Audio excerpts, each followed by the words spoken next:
ಕೃಷ್ಣಾರ್ಜುನ ಸಂವಾದದ 29ನೆಯ ದಿನದ ತರಗತಿಗೆ ನಿಮಗೆಲ್ಲ ಸ್ವಾಗತವನ್ನು ಕೋರ್ತಾ,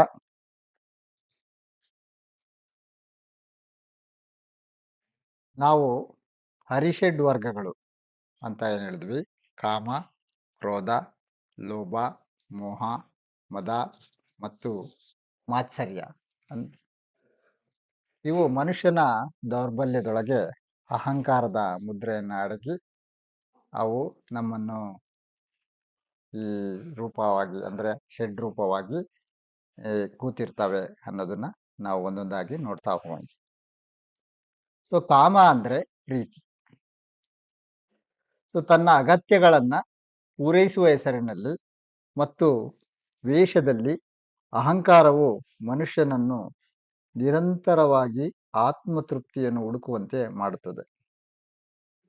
ಅಹಂಕಾರವು ಮನುಷ್ಯನನ್ನು ನಿರಂತರವಾಗಿ ಆತ್ಮತೃಪ್ತಿಯನ್ನು ಹುಡುಕುವಂತೆ ಮಾಡುತ್ತದೆ. ಇದರ ಪರಿಣಾಮವಾಗಿ ದುಃಖ ಮತ್ತು ಕಿರಿಕಿರಿ ಉಂಟಾಗುತ್ತದೆ. ಆತ್ಮವು ಏನು ತೃಪ್ತಿಪಡಿಸುತ್ತದೆ ಎಂಬುದನ್ನು ಮರೆತು ಬಿಡಲಾಗುತ್ತದೆ ಮತ್ತು ಅಹಂಕಾರವು ತನ್ನ ಅತೃಪ್ತ ಆಸೆಗಳನ್ನು ಪೂರೈಸಲು ನಿರಂತರವಾಗಿ ಪ್ರಯತ್ನಿಸುತ್ತಲೇ ಇರುತ್ತದೆ. ಆದ್ದರಿಂದ ಕಾಮ ಎಂದರೆ ಪ್ರಲೋಭನೆಗಳಲ್ಲಿ ತೊಡಗಿಸಿಕೊಳ್ಳುವ ಬಲವಾದ ಬಯಕೆ. ಕಾಮ ಎಂದರೆ ಪ್ರಲೋಭನೆಗಳಲ್ಲಿ ತೊಡಗಿಸಿಕೊಳ್ಳುವಂತಹ ಬಲವಾದ ಬಯಕೆ, ಅಂದರೆ ಬಲವಾದ ಭೌತಿಕವಾದಂಥ ಬಯಕೆಯ ಮನುಷ್ಯನು ತಪ್ಪು ಆಲೋಚನೆಗಳು ಮತ್ತು ಕ್ರಿಯೆಗಳಿಗೆ ಪ್ರೇರಕವಾಗಿರೋದು. ಮನುಷ್ಯನ ದೈವಿಕ ಸ್ವಭಾವವನ್ನು ತಡೆಯುವ ಇತರ ಶಕ್ತಿಗಳೊಂದಿಗೆ ಸಂವಹನ ನಡೆಸುವುದು, ಅವುಗಳಿಂದ ಪ್ರಭಾವಿತರಾಗುವುದರ ಜೊತೆಗೆ ಕಾಮ ಬಯಕೆಯಾಗಿ ಪ್ರಭಾವ ಬೀರುವುದು ಪರಮಶತ್ರು.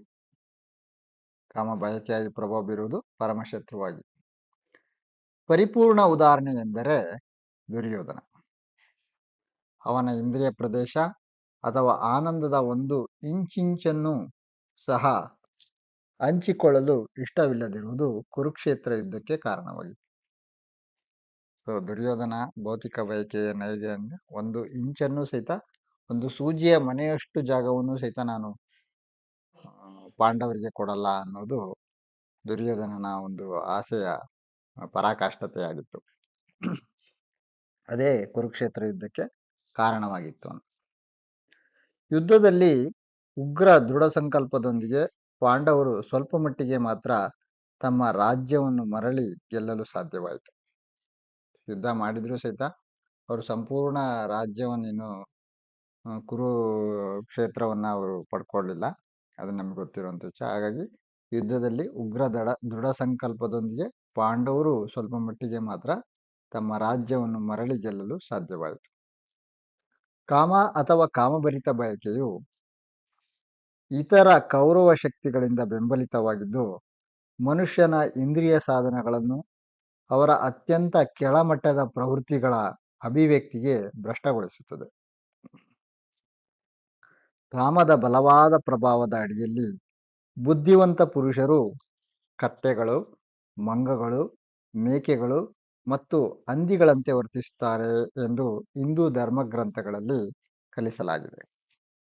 ಅಂದರೆ ಒಂದೊಂದು ಪ್ರಾಣಿಗಳನ್ನು ಯಾಕೆ ಹೇಳಿದ್ದಾರೆ ಅಂದರೆ, ಆಯಾ ಪ್ರಾಣಿಗಳಾಗೆ ವರ್ತಿಸ್ತಾರೆ ಅನ್ನೋದಕ್ಕೆ. ಕಾಮದ ಉತ್ಕಟಾವಸ್ಥೆಯಲ್ಲಿ, ಕಾಮದ ಬಲವಾದ ಪ್ರಭಾವದ ಅಡಿಯಲ್ಲಿ ಬುದ್ಧಿವಂತ ಪುರುಷರು ಸಹಿತ ಕತ್ತೆಗಳು, ಮಂಗಗಳು, ಮೇಕೆಗಳು ಮತ್ತು ಇದು ಏನಂದ್ರೆ ಉಪಮೆ ಕೊಟ್ಟಿರೋದು ಆ ರೀತಿ. ಈ ಹಂದಿಗಳಂತೆ ಅಂದರೆ ಹಂದಿಗಳು ಹೇಗೆ ಬಹುಸಂಖ್ಯೆಯಲ್ಲಿ ಮರಿಗಳನ್ನು ಹಾಕ್ತವೆ ಹಾಗೆ ಅನ್ನೋದು ಅರ್ಥ. ಹೀಗೆ ಒಂದೊಂದು ಪ್ರಾಣಿಗಳಿಗೂ ನಾವು ತಗೋಬೋದು. ಮಂಗಗಳು ಅಂದರೆ ಅವು ಹೇಗೆ ಸ್ಥಿರವಾದ ಬುದ್ಧಿ ಇರೋದಿಲ್ವೋ ಹಾಗೆ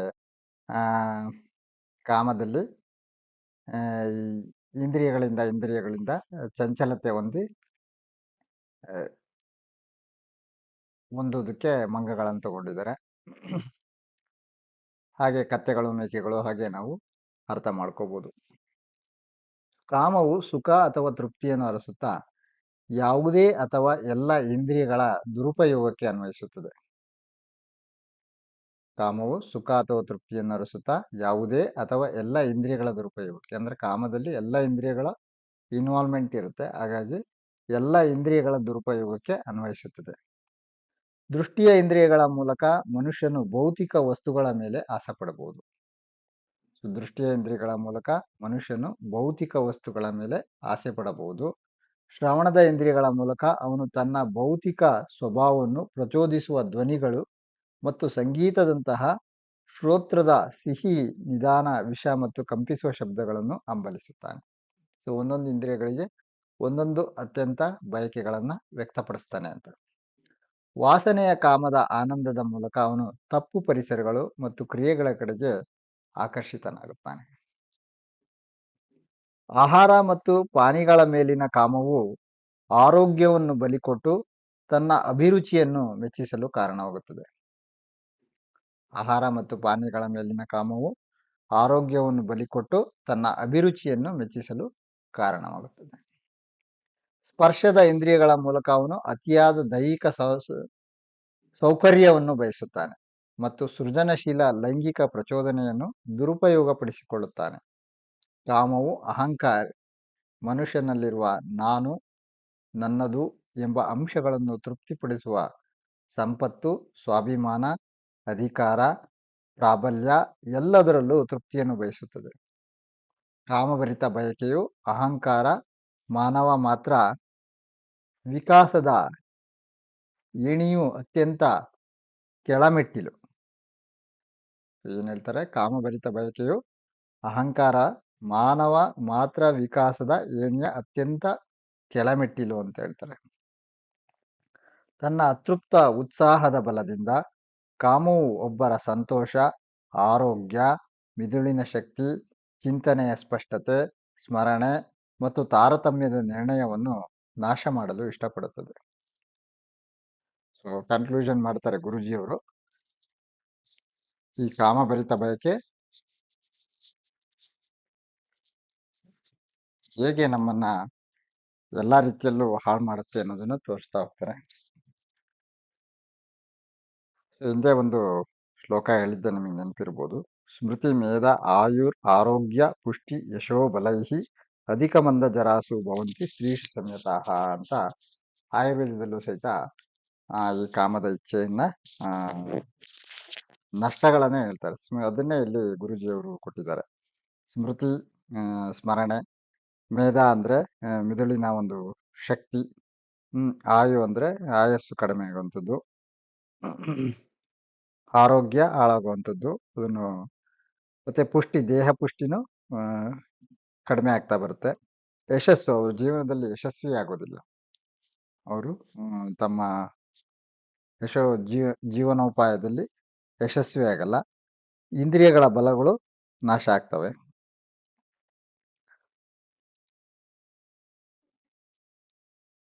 ಆದ್ರೆ ಇವುಗಳ ವಶದಲ್ಲಿದ್ರೆ ಮಂದ ಜರಾಸು, ವಯಸ್ಸು ಮುಪ್ಪು ಬೇಗ ಆಗಲ್ಲ, ಸ್ತ್ರೀಷು ಸಂಯತಾಹ ಅಂತ ಹೇಳ್ತಾರೆ.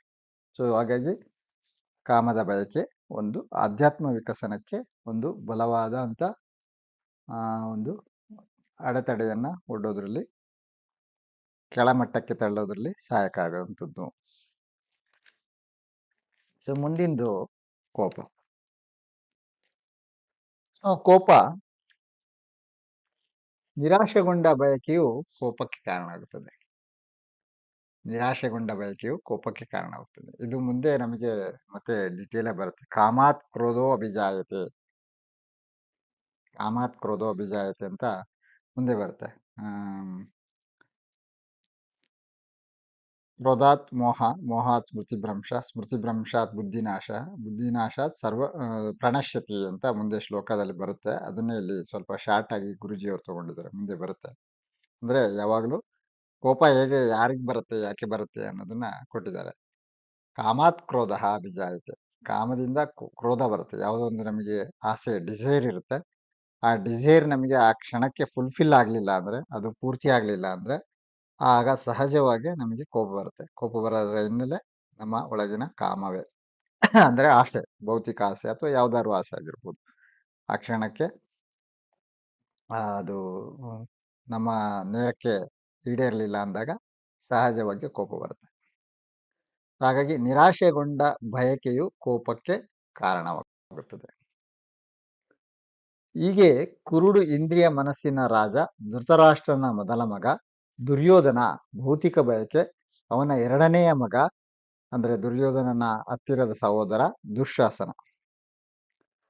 ದುಶ್ಯಾಸನ ಕೋಪವನ್ನು ಸಂಕೇತಿಸುತ್ತದೆ. ಈ ಹೆಸರಿನ ಅರ್ಥ ಹೊಂದಿಕೊಳ್ಳುವುದು ಕಷ್ಟ ಅಥವಾ ನಿಯಂತ್ರಿಸುವುದು ಕಷ್ಟ ಅನ್ನೋದರ ಅರ್ಥದಲ್ಲಿ ಇರುವಂಥದ್ದು. ಸಂಸ್ಕೃತದ ಅರ್ಥ ನೋಡೋದಾದ್ರೆ, ಸಂಸ್ಕೃತ ದುಹುನಿಂದ ಕಷ್ಟ ಅನ್ನುವ ಪದ ಬಂದಿದೆ.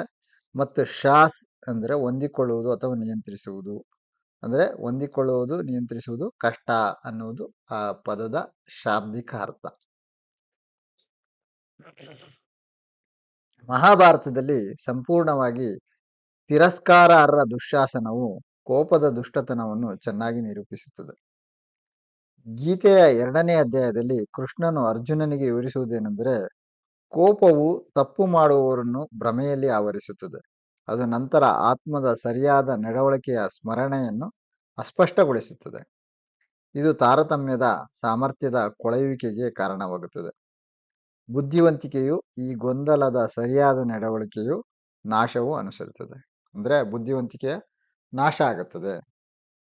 ಕ್ರೋಧದಿಂದ ಹುಟ್ಟಿದಾಗ ನಿಧಾನವಾಗಿ ಹೇಗೆ ಬೇರೆ ಕಾಮದಿಂದ ಕ್ರೋಧ, ಕ್ರೋಧದಿಂದ ಮೋಹ, ಮೋಹದಿಂದ ಮತ್ತೆ ಸ್ಮೃತಿನಾಶ, ಸ್ಮೃತಿನಾಶದಿಂದ ಬುದ್ಧಿನಾಶ, ಎಲ್ಲವೂ ನಾಶ ಆಗುತ್ತೆ ಅನ್ನೋದನ್ನ ಮುಂದೆ ವಿವರವಾಗಿದೆ. ಅದನ್ನ ಇಲ್ಲಿ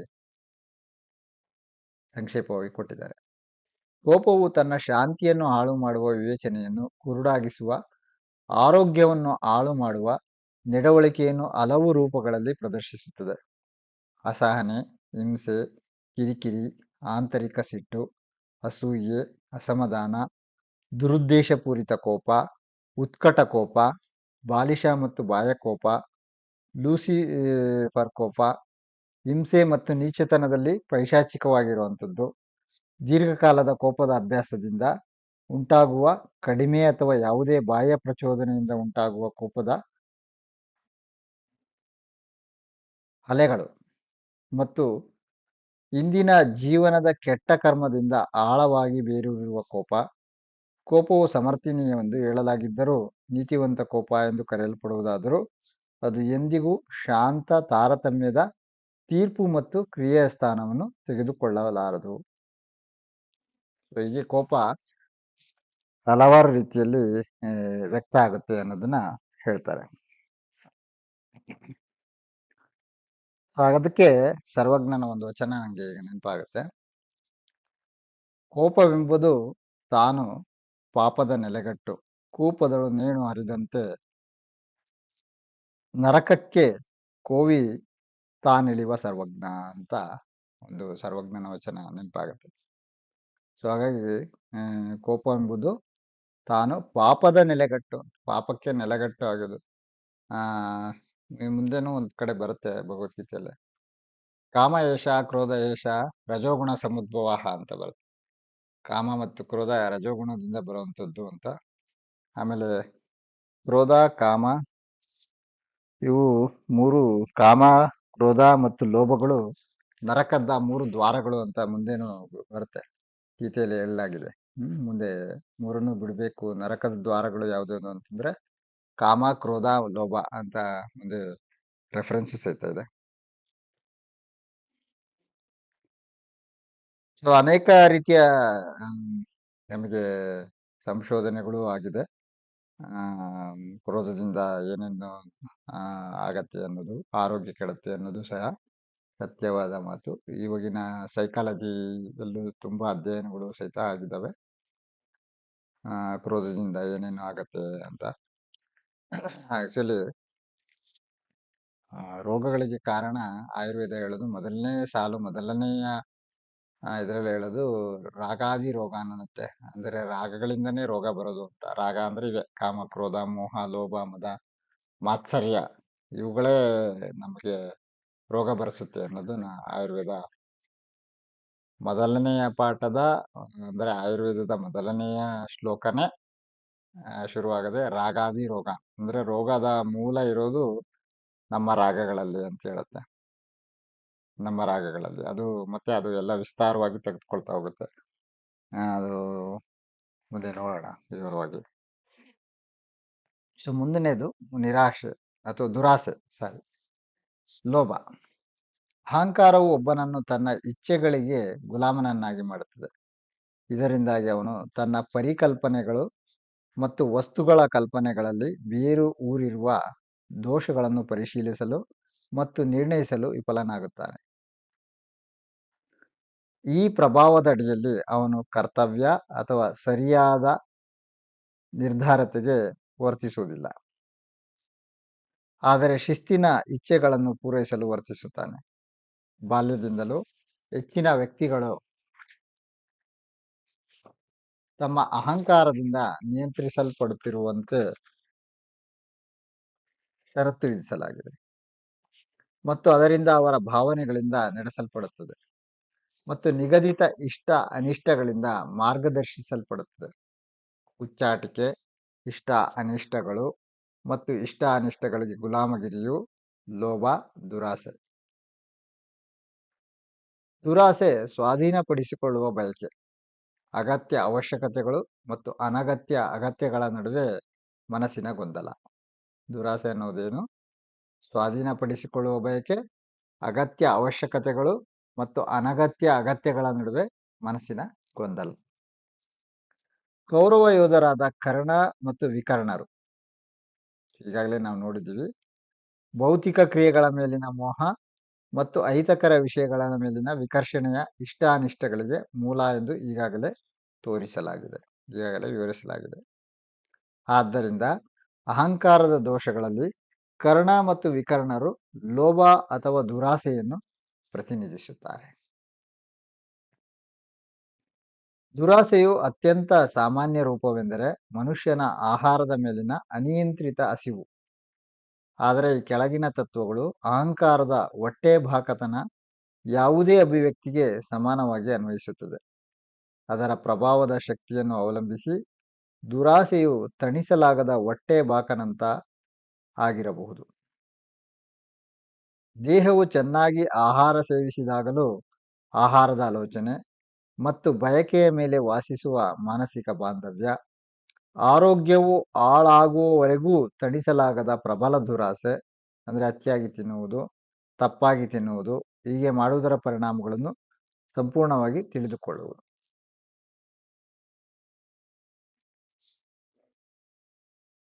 ಮಧ್ಯಮ ದುರಾಸೆ ಸಾಮಾನ್ಯವಾಗಿ ಅದು ದುಃಖವನ್ನು ಉಂಟು ಮಾಡಿದಾಗ ಕ್ಷಣಿಕವಾಗಿ ಪರಿಶೀಲಿಸಲು ಸಾಧ್ಯವಿದೆ. ಅಂದರೆ ದುರಾಸೆಯನ್ನು 3 ವಿಭಾಗ ಮಾಡಿದ್ದಾರೆ ಗುರುಜಿಯವರು. ಅತಿ ದುರಾಸೆ, ಮಧ್ಯಮ ದುರಾಸೆ, ಸೌಮ್ಯ ದುರಾಸೆ, ಅಂದರೆ ಮೈಲ್ಡ್, ಮಾಡ್ರೇಟ್, ಓವರ್, ಸಿವಿಯರ್ ಅಂತ. ಸೊ ಮಧ್ಯಮ ದುರಾಸೆ ಸಾಮಾನ್ಯವಾಗಿ ಅದು ದುಃಖವನ್ನು ಉಂಟು ಮಾಡಿದಾಗ ಕ್ಷಣಿಕವಾಗಿ ಪರಿಶೀಲಿಸಲು ಸಾಧ್ಯವಿದೆ.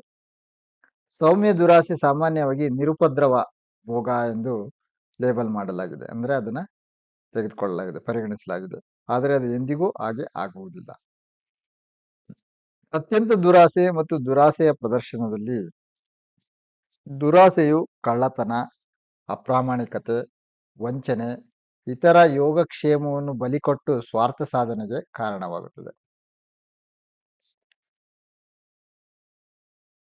ಇದಂತೂ 100ಕ್ಕೆ 100 ನಿಜ. ಅದು ಯಾಕೆ ಅಂದ್ರೆ ನಮ್ಮಲ್ಲಿ ವಿವರಣೆ ಬರುತ್ತೆ, ಈ ಜನಪದ ಧ್ವಂಸಗಳ ರೋಗಗಳು ಅಂತ ಹೇಳ್ತೀವಿ ನಾವು. ಅಂತಂದ್ರೆ ಈ ಕರೋನಾ ಬಂತು ಮೊನ್ನೆ, ಈ ತರ ಸಾಂಕ್ರಾಮಿಕ ರೋಗಗಳು ಅಂತ ಏನ್ ಕರಿತೀವಿ ಕನ್ನಡದಲ್ಲಿ, ಎಪಿಡೆಮಿಕ್ ಡಿಸೀಸ್, ಸಾಂಕ್ರಾಮಿಕ ರೋಗಗಳು ಅಂತ ಹೇಳ್ತೀವಲ್ಲ, ಅಂದ್ರೆ ಒಬ್ಬರಿಂದ ಒಬ್ಬರಿಗೆ ಹರಡೋದಕ್ಕೆ ಕಾರಣ ಲೋಭನೆ ಕಾರಣ ಅಂತ ಆಯುರ್ವೇದದಲ್ಲಿ ವಿವರಣೆ ಇದೆ.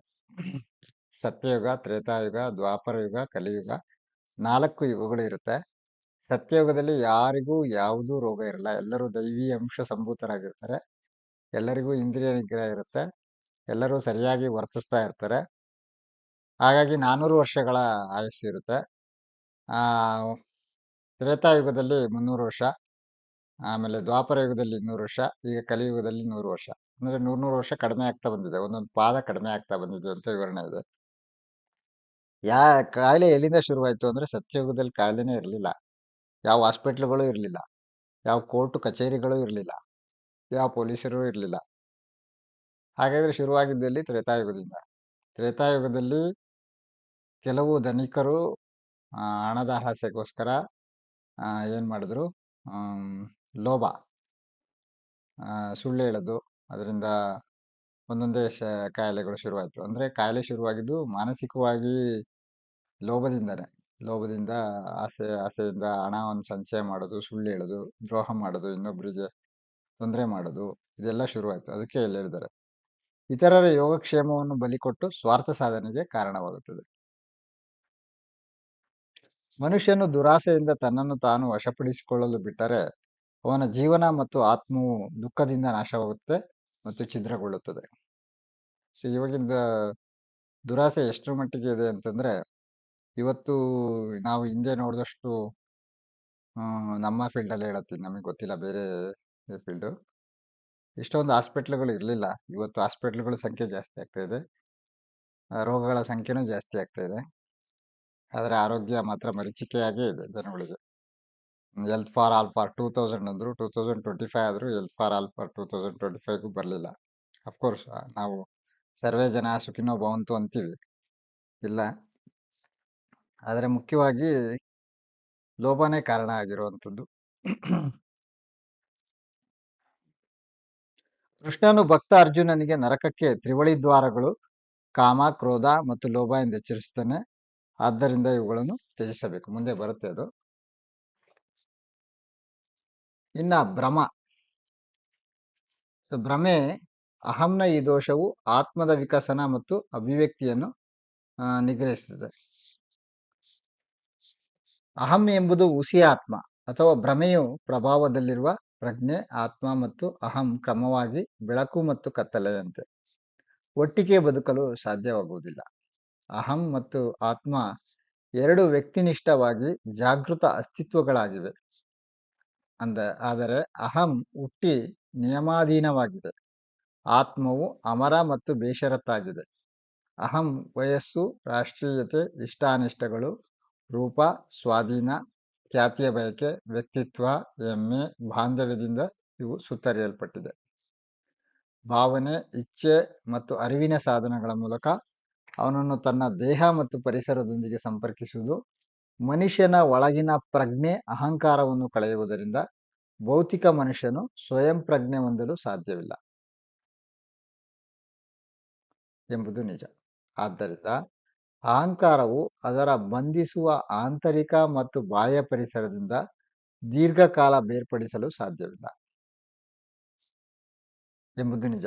ಯಾವುದೇ ಬಾಂಧವ್ಯವಿಲ್ಲದಿದ್ದರೆ ಅದು ತನ್ನನ್ನು ಕಳೆದುಕೊಳ್ಳುತ್ತದೆ. ಮೋಹವು ಅಹಂಕಾರದ ಮೂಲ ಬಾಂಧವ್ಯ, ಭ್ರಮೆಗೆ ಅದರ ಅವಿಭಾಜ್ಯ ಒಗಟ್ಟು. ಕುರುಮಿತ್ರ ಕೃಪನಿಂದ ಪ್ರತಿನಿಧಿಸಲ್ಪಡುವ ಅವಿದ್ಯೆ, ವೈಯಕ್ತಿಕ ಭ್ರಮೆಯನ್ನು 8ನೇ ಶ್ಲೋಕದಲ್ಲಿ ಈಗಾಗಲೇ ವಿವರಿಸಲಾಗಿದೆ. ಈ ಪ್ರತ್ಯೇಕತೆಯ ಮೂಲಕ ಗ್ರಹಿಸುವ ಮತ್ತು ಅನುಭವಿಸುವ ಅಹಂ ಅಥವಾ ನಾನು ಪ್ರಜ್ಞೆಯನ್ನು ಉತ್ಪಾದಿಸುತ್ತದೆ.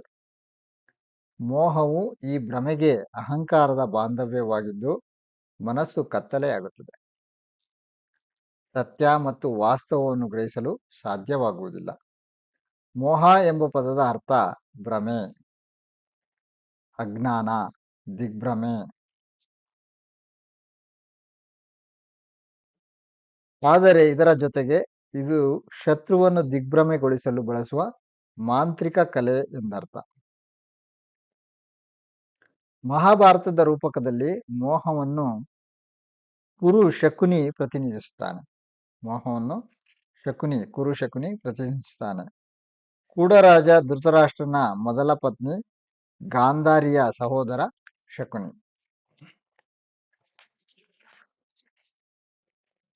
ಭ್ರಮೆಯಲ್ಲಿ ಪಾಂಡಿತ್ಯ ಸಾಧಿಸಿದ್ದಕ್ಕಾಗಿ ಎದುರಾಳಿಗಳನ್ನು ಮೋಸಗೊಳಿಸುವ ಮೂಲಕ ಯುದ್ಧಗಳನ್ನು ಗೆಲ್ಲಲು ಹೆಸರುವಾಸಿಯಾಗಿದ್ದನು.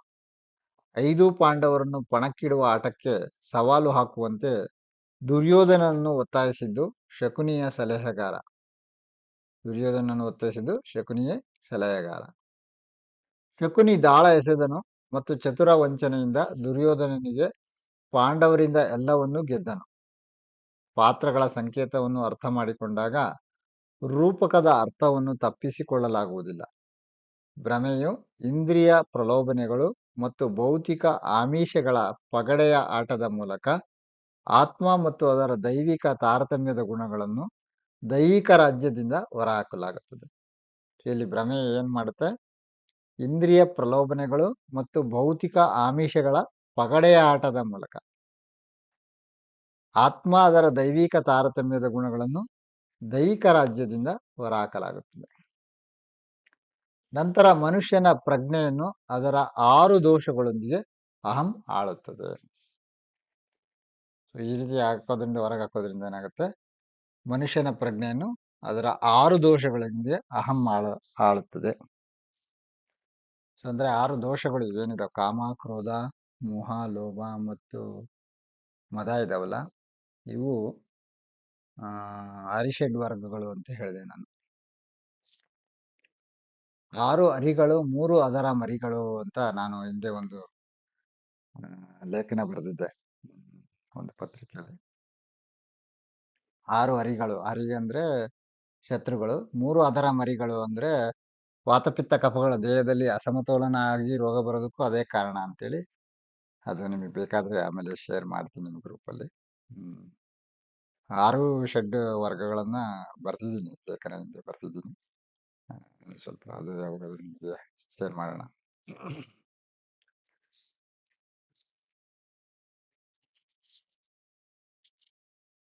ಈ ಭ್ರಮೆಯು ಮೋಹದ ಮೂಲಕ ಮಾನವ ಮಿತಿಗಳ ನಿಷೇಧಗಳನ್ನು ದೃಢಗೊಳಿಸಲಾಗುತ್ತದೆ.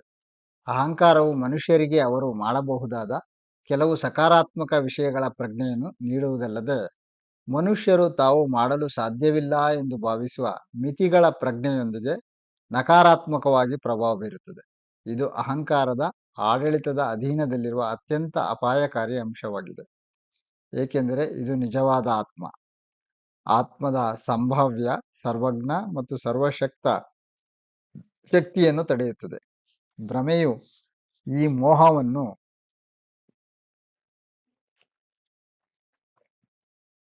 ಮುರಿಯುವುದು ಎಂದರೆ ಆತ್ಮವು ತನ್ನ ಪ್ರಾಬಲ್ಯವನ್ನು ವ್ಯಕ್ತಪಡಿಸಲು, ಅದರ ಪ್ರಭಾವವನ್ನು ಸ್ಥಾಪಿಸಲು ಮತ್ತು ಅದರ ಅನಂತ ಸಾಧ್ಯತೆಗಳ ಅಭಿವ್ಯಕ್ತಿಯನ್ನು ವಿಸ್ತರಿಸಲು ಅವಕಾಶ ನೀಡುವುದು.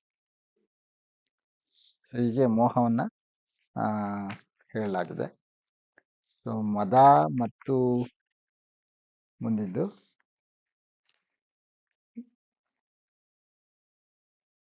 ಮದ ಮತ್ತು ಮಾತ್ಸರ್ಯ ನಾಳೆ ನಾವು ನೋಡೋಣ. ಶ್ರೀಕೃಷ್ಣ ಅರ್ಪಣಮಸ್ತು.